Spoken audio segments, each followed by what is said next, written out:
அன்பான வணக்கம். ராமகிருஷ்ண பரமஹம்சர் கிட்ட பக்தர்கள் போய் சொன்னாங்க, எந்த பிரசாதம் செஞ்சு வச்சாலும் எறும்புகள் வந்து மொய்க்குது. கடவுளுக்கும் படைக்க முடியல, பக்தர்களுக்கும் கொடுக்க முடியல. என்னதான் பண்றது அப்படின்னு கேட்கும்போது அவர் சொல்றாரு, இந்த கோவிலுக்குள்ள நீங்க பிரசாதம் வைக்கிறதுன்னு இந்த மாதிரி அது பண்ணுது. நீங்க என்ன பண்ணுங்க, வாசலுக்கு முன்னாடியே ஒரு பிடி சர்க்கரையை போட்டுருங்க. அதுக்கப்புறம் எறும்புகள் வராதுன்னு சொல்றாரு. அதே மாதிரி பக்தர்கள் செய்றாங்க. எல்லா எறும்புகளும் இங்கேயே மொய்க்கின்றன. அந்த பிரசாதத்துக்குள்ள எந்த எறும்புகளையும் பார்க்கவே முடியல.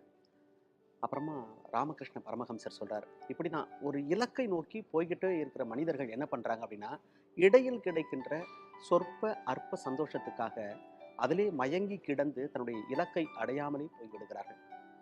அப்படிதான் இந்த எறும்புகள் அங்க பிரசாதம் இருந்தும் இந்த இருக்கிற சர்க்கரையிலே மூழ்கி போயிட்டனால அந்த பிரசாதத்தை எடுத்துக்கொள்ள வேண்டிய அந்த யோசனை அதுக்கு வரல.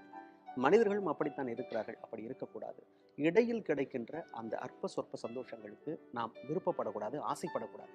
எதை நினைச்சோமோ அதை அடையும் வரை போராடிக் கொண்டே இருக்க வேண்டும் சொல்லி கொடுத்தார்.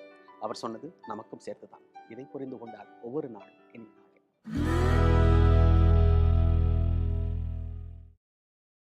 Download ShareChat.